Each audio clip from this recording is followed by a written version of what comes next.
Hai, saya Maisa Kuratoain.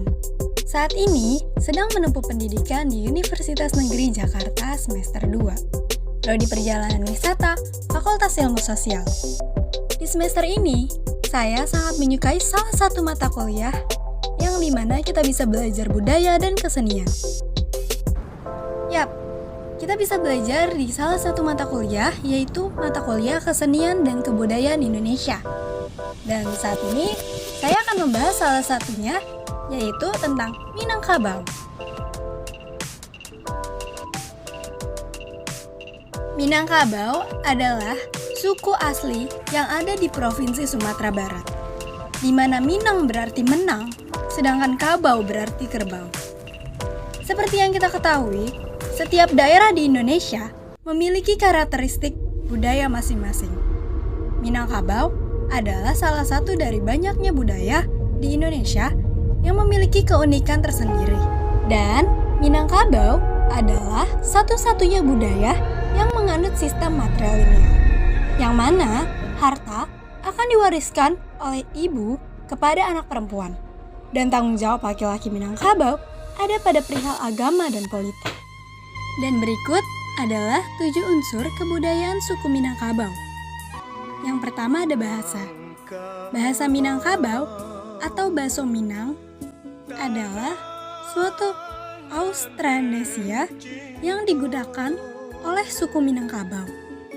Bahasa Minangkabau juga sering dianggap sebagai bahasa Melayu dengan dialek yang berbeda. Yang kedua ada mata pencaharian. Mayoritas masyarakat Minangkabau hidup melalui bercocok tanam. Untuk masyarakat yang tinggal di daerah laut atau danau, hidup melalui hasil tangkapan ikan. Ada juga masyarakat Minangkabau yang hidup melalui kerajinan tangan. Yang ketiga, sistem kekerabatan. Pareok, Kampuang, dan suku adalah kelompok kekerabatan masyarakat Minangkabau.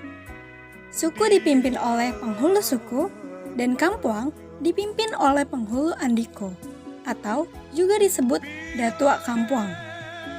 Tanggung jawab dalam pembiayaan perkawinan diserahkan kepada pihak perempuan karena suku Minangkabau menganut sistem matrilineal. Di Minangkabau, poligami adalah hal yang tidak dilarang. Yang keempat, sistem pengetahuan.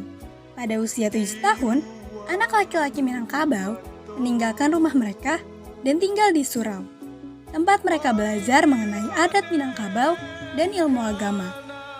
Ketika mereka sudah menginjak masa remaja, maka mereka akan meninggalkan kampung dan menimba ilmu atau pengalaman di luar kampung.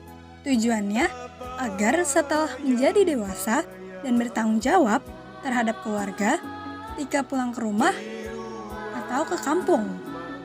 Yang kelima, sistem religi. Hampir seluruh dari masyarakat Minangkabau memiliki agama Islam. Dan yang keenam, kesenian. Adapun kesenian tradisional Minangkabau, yang pertama ada randai. Suatu teater yang berisi musik, tarian, drama, dan pencaksilat. Yang kedua ada talempong. Lalu ada saluang jodendang, tari piring, tari payung, tari indang, pidato adat atau sambah manyambah, dan ada juga pencaksilat.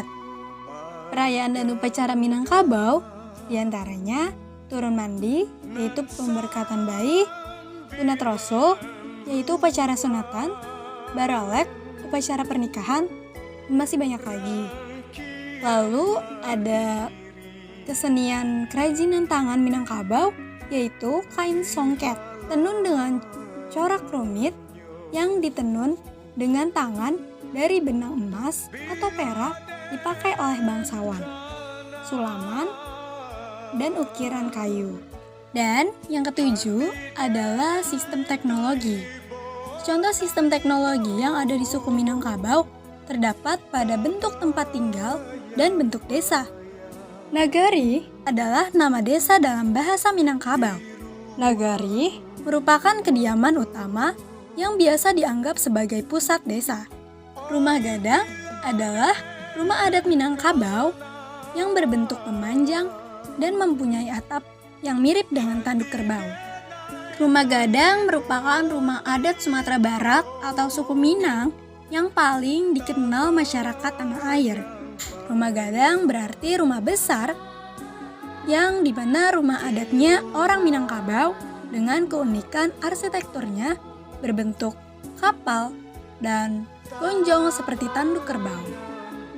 Secara filosofis, rumah adat tersebut identik dengan bentuk atap unik yang runcing menjulang layaknya sebuah kapal. Bentuk atap tersebut merupakan simbolisasi religius masyarakat Minang yang dikonsepkan dalam adat Basandi Syara Basandi Kitabullah, yang artinya adat sesuai dengan syariat Islam sesuai dengan Al-Quran. Rumah gadang berfungsi sebagai tempat tinggal, tempat bermusyawarah dalam keseluruhan kehidupan masyarakat Minangkabau. Bukan gadang dari segi ukuran. Desain dan arsitektur rumah gadang secara umum, yang pertama ada bagian fondasi. Kita mulai membahas dari bagian fondasi karena ini adalah bagian dasar yang menjadi awal sebuah bangunan biasanya dibuat. Fondasi rumah gadang termasuk unik, tidak seperti rumah biasa, di mana yang biasanya berupa fondasi yang ditanam ke dalam tanah, melainkan hanya sebongkah batu datar. Kemudian, tiang-tiang rumah gadang yang dibuat dari kayu-kayu besar hanya diletakkan di atasnya. Fondasi tanpa direkat dengan semen atau dicorkan. Apakah rumah tidak roboh? Tidak. Rumah adat yang besar akan memiliki berat yang besar pula, sehingga akan menekan kuat ke batu tersebut. Dia tetap berada di tempatnya semula meskipun ia hanya diletakkan di permukaan.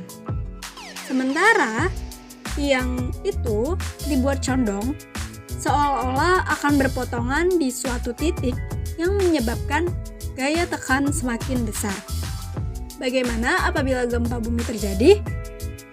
Tiang kayu akan bergeser sedikit sekali, mengikuti gerakan gempa sehingga bangunan tidak patah ataupun rusak. Yang kedua, ada badan rumah gadang. Badan rumah gadang ini dibuat seperti trapesium terbalik yang melengkung, besar di bagian atas tetapi mengecil di bagian bawah. Lalu, tidak satu pun menggunakan paku. Rumah gadang dibuat tanpa menggunakan paku, tetapi hanya menggunakan pasak yang dibuat dari kayu untuk menghubungkan setiap kayu yang ada. Yang keempat, bentuk atap-atapnya tidak hanya merupakan sebuah gaya estetika belaka, melainkan juga mengadopsi konsep-konsep fisika agar makin memperbesar keseimbangan bangunan rumah gadang.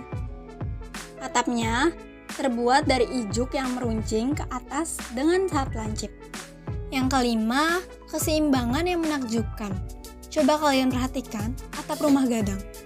Panjang membentang, bukan? Jarak antara ujung kiri dan kanan sangat jauh. Ini juga memiliki rahasia tersendiri untuk menjaga keseimbangan bangunan.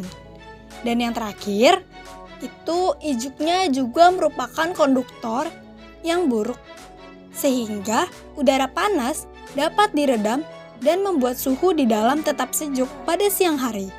Sedangkan pada malam hari juga akan lambat melepaskan panas sehingga suhu tidak terlalu dingin atau akan tetap hangat. Itulah mengapa rumah gadang dapat bertahan puluhan tahun, bahkan hingga ratusan tahun. Karena setiap bagian dari rumah gadang saling menguatkan dan berperan satu sama lain menjaga keseimbangan.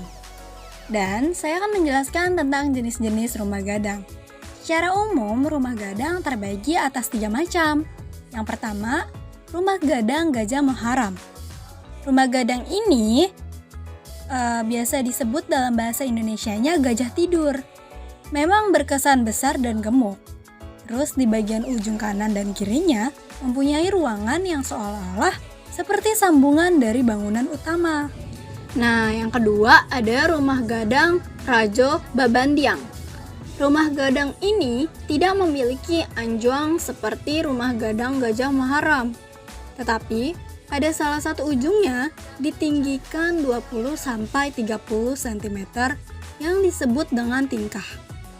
Atapnya pun biasanya lebih tinggi dan mencuat ke atas.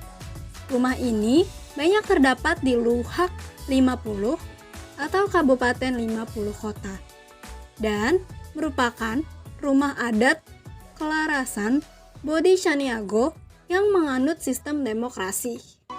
Nah, yang ketiga ada rumah gadang Bapa Serak.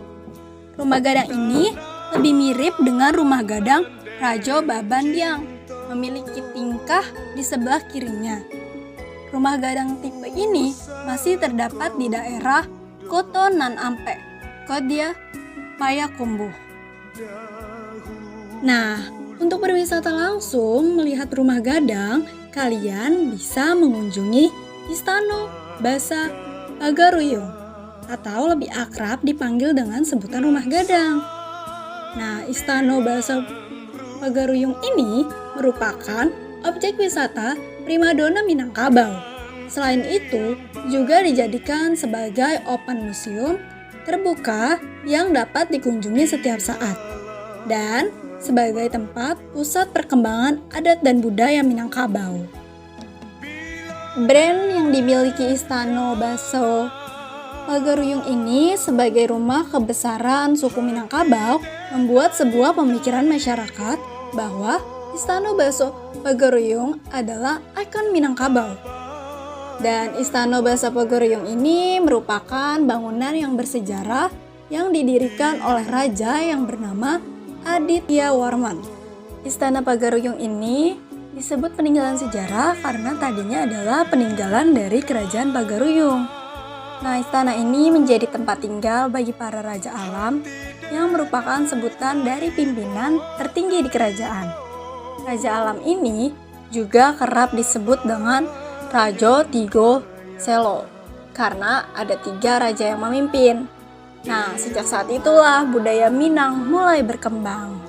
Istana Basa Pagaruyung ini merupakan sebutan istana bagi para suku Minangkabau. Dan nama Pagaruyung berasal dari 2 kata, yaitu paga atau pagar dan ruyung, yaitu daerah kekuasaan Aditya Warman yang dipagari ruyung atau pohon kuamang di wilayah Kabupaten Tanah Datar. Bangunan utama Istana Pagaruyung ini berbentuk rumah adat Minang yang disebut rumah gadang. Rumah panggung berukuran besar ini terdiri dari 3 lantai dengan atap gonjong di atasnya. Atap yang menyerupai tanduk, di mana memang menjadi ciri khas arsitektur tradisional Minang. Jumlah keseluruhannya ada 11 puncak atap gonjong. Setiap lantai dalam istana ini memiliki fungsi tersendiri. Lantai paling bawah menjadi tempat kegiatan utama pemerintahan kerajaan. Bentuknya berupa ruangan yang luas dengan singgasana di tengahnya yang disebut singgasana Bundo Kanduang. Di sini juga terdapat tempat untuk raja dan permaisurinya. Kemudian di bagian belakang terdapat kamar untuk putri raja yang sudah menikah. Dan di lantai berikutnya terdapat ruangan untuk para putri raja yang belum menikah. Sedangkan di lantai paling atas terdapat ruangan khusus untuk raja dan permaisuri yang bisa digunakan untuk bersantai menikmati panorama di sekeliling istana. Dan di dalam bangunan ini terdapat banyak sekali benda-benda bersejarah. Misalnya benda pusaka asli kerajaan, yaitu tombak, pedang, dan senapan peninggalan pasukan Belanda. Kemudian ada pula beberapa koleksi arca perunggu peninggalan kerajaan Melayu Damarrasya pada abad ke-13 Masehi. Istana ini juga pernah terbakar beberapa kali. Kebakaran pertama terjadi pada tahun 1804 yang disebabkan konflik antara kaum adat dan Panderi. Kemudian tahun 1966 yang tidak diketahui apa penyebab kebakarannya. Dan terakhir di tahun 2007 yang dikarenakan tersambar petir. Nah, itu dia sekilas tentang kebudayaan dan kesenian dari Minangkabau. Seru banget kan belajar kesenian dan kebudayaan Indonesia? Jadi, sekian dari saya. Terima kasih.